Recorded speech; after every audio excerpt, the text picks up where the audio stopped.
Hello, everybody. So, learning target two, logarithms. We're going to be bouncing back a little bit back and forth between L1, LT1 and LT2 because they uh, they do go together. Logarithms are the inverse of exponential functions. So, again, the last video, our last day of notes, talked about exponential functions exclusively. So, there are some major points we have to be comfortable with. First of all, b is the base, and that is always positive. And it'll never be 1, but it'll always be positive. The x, the domain, is in the exponent position, which is why we have the name exponential function. So exponents can be any number, any real number, negative, positive, a decimal, a fraction, a square root. It could be 0. It could be anything. So the domain for all exponential functions is all real numbers, unless there's some weird thing up here, like if it was b raised to the 2 over x.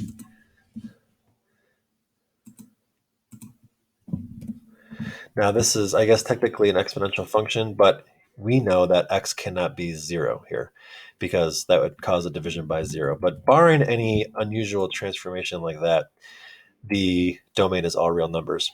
Now, what is the result if you start with a positive number and you raise it to anything? What are you going to get?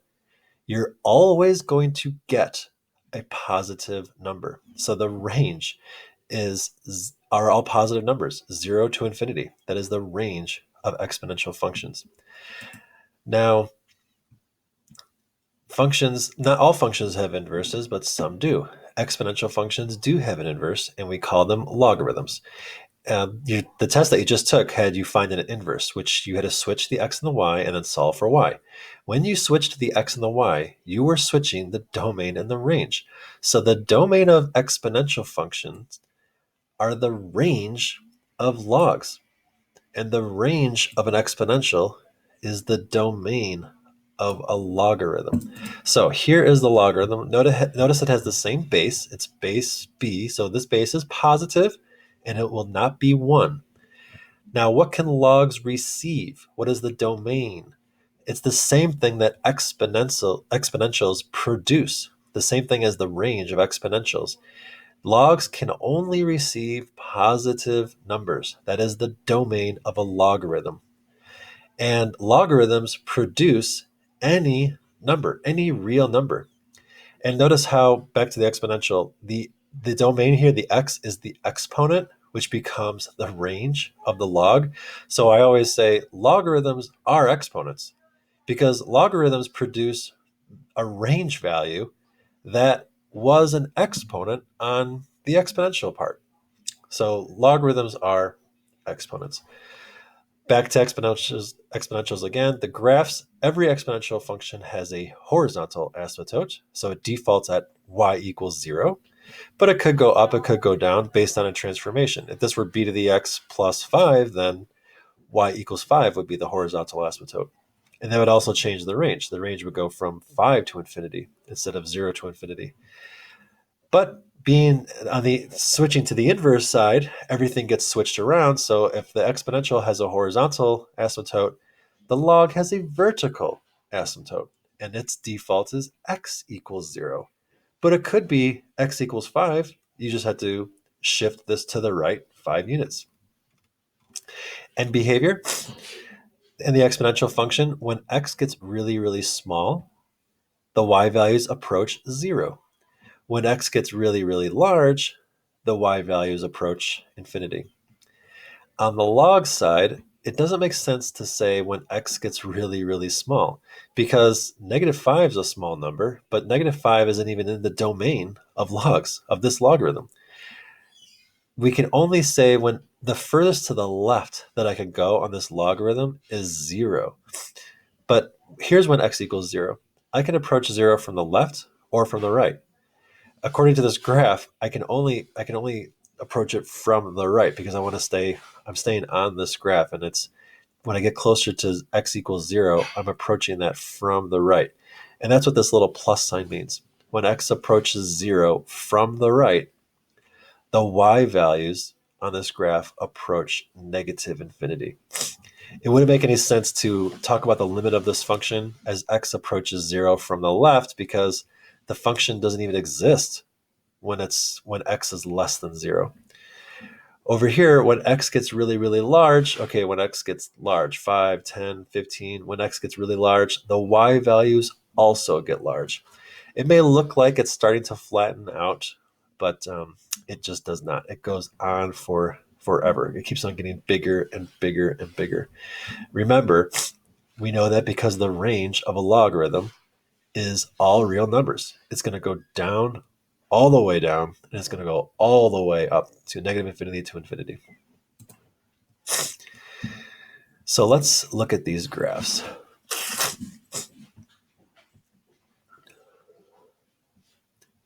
What you're seeing here is log base 3 of x. This is the parent function of log base 3. Notice it has a vertical asymptote at x equals 0. Well, if I move it to the left 2, then everything moves to the left 2, including the vertical asymptote. Now the vertical asymptote is x equals negative 2. And also notice 1, 0. If you move it to the left 2, it becomes negative 1, 0. And 3, 1 is an ordered pair on this parent function, 3, 1. Well, if I move it to the left 2, it'll become 2, 1. I'm sorry, 1, 1, 1. What does this minus 5 do? It moves this function to the right 5. So the vertical asymptote is now x equals 5. The range is still all real. It goes down forever and it goes up forever. What does this plus 2 do? Well, it is away from the logarithm, so it is affecting the y value only. Do you see how this is log base 3 of x? That's what this is. That is the y value. So all the y values plus 2. So this 1, 0 will become 1, 2. All the y value went up 2 spots. This ordered pair of 3, 1 will become 3, 3. All the y values go up 2 spots. Here it is. So here's 3, 3. Here's 1, 2. 9, 2 was on the original. Now 9, 4 is there because every y value went up 2. So that's a vertical shift of 2 up. It still has a range of all real. It goes down forever and it goes up forever. What does this do, negative x? It replaces all the x values with their opposites. So 3, 1 will become negative 3, 1. 9, 2 will become negative 9, 2. So the effect is it reflects over the y-axis. I didn't shift it left or right, so the vertical asymptote is still x equals 0.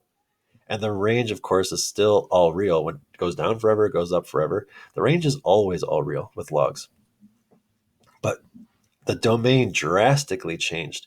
The domain of this red graph are all negatives. Because when you plug in a negative number into here, this negative will make the negative you plugged in positive, and then all is well. You're taking log base 3 of a positive number. What does this do? 2 times the y value. It takes all the y values and it doubles it. 1, 0 is not going to change because if I double 0, you still get 0. But 3, 1, the y value is 1, and if you double that, it becomes 3, 2. 9, 2, if you double that y value, it'll become 9, 4. So let's see how that looks. That results in a vertical stretch. It stretches all the y values by 2. And this y value of negative 1 now became negative 2. I can't get my cursor on it. And then lastly, negative 2, well, that 2 will stretch it by a factor of 2, but the negative will flip it upside down. So again, here's 3, 1 on the original. You take that y value, 1, and you flip it upside down so it becomes negative 1, and then you double it, making it negative 2. Here's 9, 2. You take that y value, 2, and you take its opposite, so it becomes negative 2, and then you double it, and you get negative 4. Let's review some exponents. So pause the video and answer all 8 of these without using a calculator as quickly as you can. Hopefully you did that. 3 to the 0 is 1. Anything to the 0 is 1. 3 to the 4th. 3 times 3 times 3 times 3 is 81. What is 2 to the negative 3? Well, it is not negative 6. It is not negative 8. Remember, guys, exponential functions. Here's the exponential function. You start with a positive b. No matter what you raise it to, you're going to end up with a positive range. The range is all positives. So we started off with a positive 2. I raised it to a negative 3. My answer should still be positive. And it is 1/8, because with the negative flips it upside down. So the negative makes it 1/2. And then you raise that to the power of 3. 1/2 times 1/2 times 1/2 is 1/8. Do you remember what this does? 5 to the 1/3. Well, this 3 as a denominator is the index of the radical. So it is the cubed root of 5. And how is that different than this? 5 to the 2/3. Well, 3 is still in the denominator, so it's still the cubed root of something, but it's the cubed root of 5 squared. So it's the cubed root of 25. 7 to the negative first power is 1/7. 7 to the second, 49. 10 to the fifth. That's a 1 with 5 zeros on it.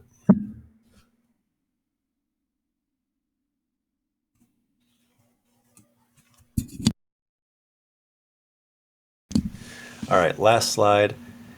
Oh, 2 more to go, sorry. So the better we are at this, the heavier you're going to be. So can we evaluate all 8 of these logs without using a calculator? Remember, logs are exponents. So when you see this, you should be thinking, what exponent would go on 2 that would result in 8? And the only answer is 3. What exponent would go on 3 that would result in 1?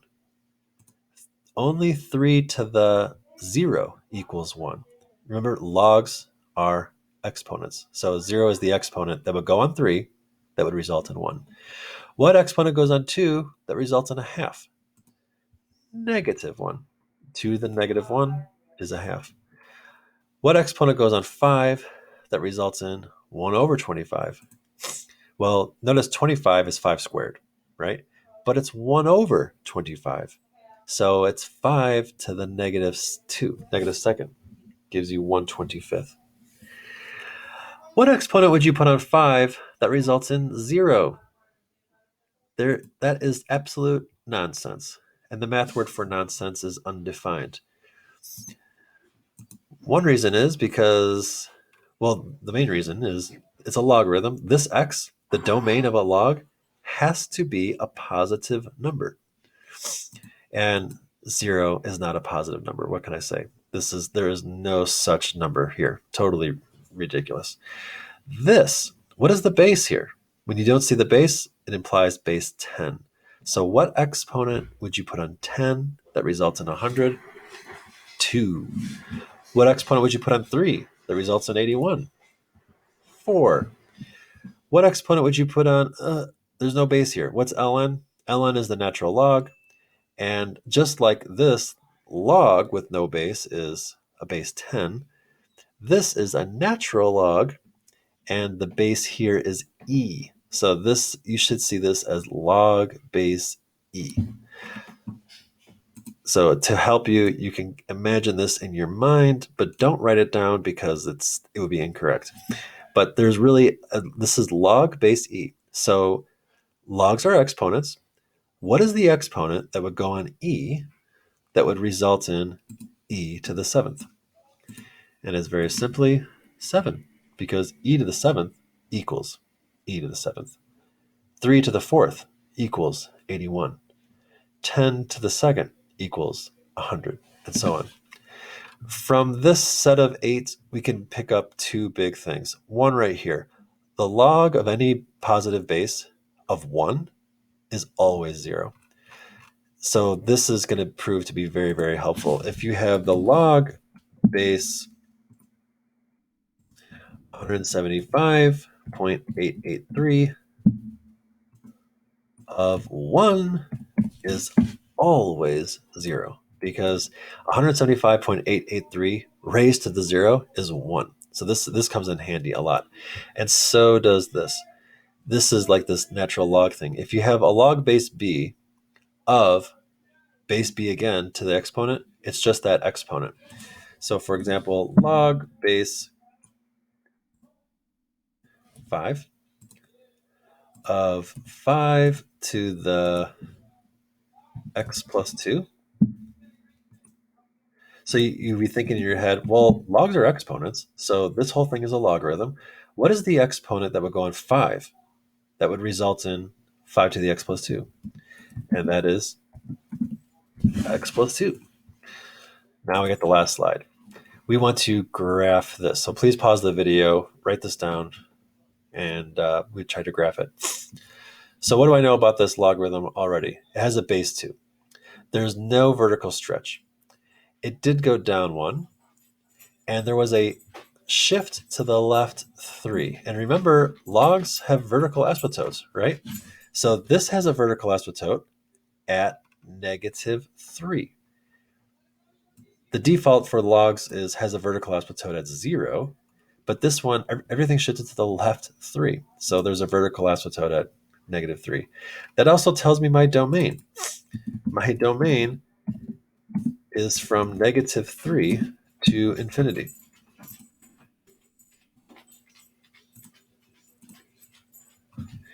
The range I don't even have to think about because the range is always all real. Logs always produce all numbers from down to the negatives all the way up to the positives.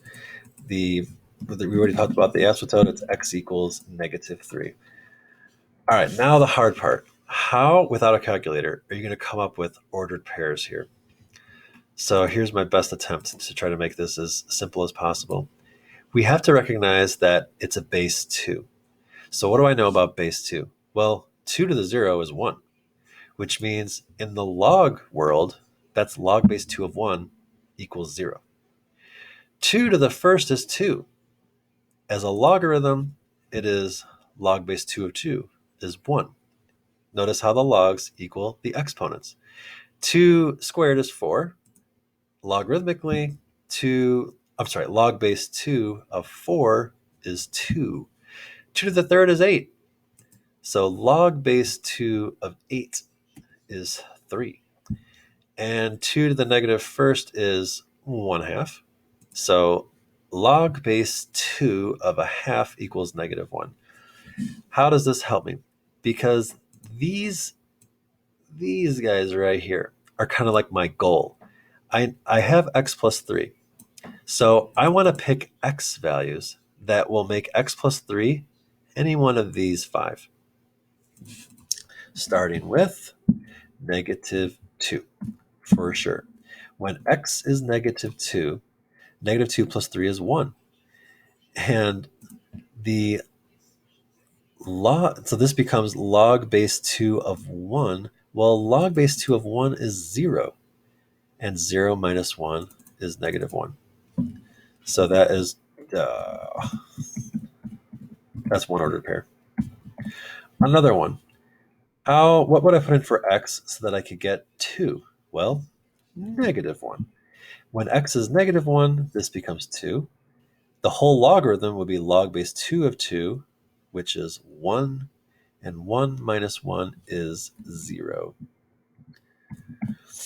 What's another x value? How can I get 4? Well, when x is 1, I would have log base 2 of 4. What's log base 2 of 4? It's 2. And 2 minus 1 is 1. And give me some more space here.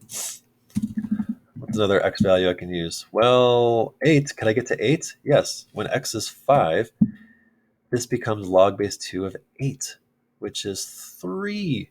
And 3 minus 1 is 2. One more.